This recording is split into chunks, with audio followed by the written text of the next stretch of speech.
Big boss Marathi season 7ची वाट पाहताय तर थांबा, कारण ऑगस्ट महिना आलाय तरी सीझन 7ची अजून अधिकृत घोषणा झालेली नाही. आणि सगळ्यात मोठा प्रश्न म्हणजे सप्टेंबरमध्ये बिग बॉस मराठी 7 सुरू होणार आहे की यावेळी आपल्याला काहीतरी वेगळंच पाहायला मिळणार आहे, यावरच आपण आता चर्चा करणार आहोत. कारण की सध्या बिग बॉसच्या चाहत्यांसाठी एक महत्त्वाची गोष्ट समोर आलेली आहे.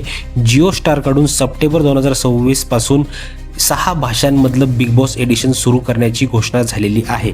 पण यात अधिकृतपणे मराठी बिग बॉसचा उल्लेख करण्यात आलेला नाही. याचा अर्थ काय, तर बिग बॉस मराठी सीझन 7 येणारच नाही का, तर असा अजिबात नाही. पण प्रश्न नक्की निर्माण होतो की मराठी सीझन 7 यावेळी वेगळाच प्लॅन काहीतरी करतंय का, की यावेळी सीझन 7ची टायमिंग बदलणार आहे, फॉर्मॅट बदलणार आहे. या संपूर्ण गोष्टी आता सध्या मनामध्ये येत आहेत. कारण बिग बॉस मराठी सीझन 6ला प्रेक्षकांचा जबरदस्त प्रतिसाद जो आहे तो मिळाला होता आणि सीझन 6चा फिनाले देखील 2026 मधील सर्वात rated Marathi reality show finale ठरल्याचा रिपोर्ट समोर आलेला आहे. म्हणजे मराठी बिग बॉसची ऑडियन्स अजूनही मजबूत आहे. म्हणून माझ्या मते बिग बॉस मराठी सीझन 7 बंद होण्यापेक्षा त्याचा लॉन्च टाईम बद्दलच जास्त प्रश्न निर्माण होतोय.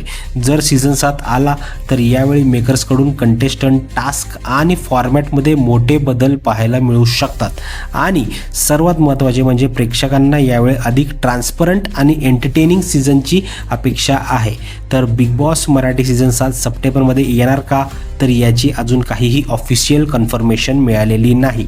त्यामुळे कोणत्याही फेक लॉन्च डेटवर आणि फेक कंटेस्टंट लिस्टवर जे आहे ते लगेच विश्वास ठेवू नका. आणि तुमच्या मते सीझन 7 कधी सुरू व्हायला पाहिजे, सप्टेंबरमध्ये, ऑक्टोबरमध्ये की त्यानंतर, नक्की कमेंटमध्ये तुमचं मत सांगा. आणि big boss Marathi season 7 related ज्या काही अपडेट्स पाहिजे असतील त्यासाठी नक्की आपल्या चॅनलला सबस्क्राईब करा.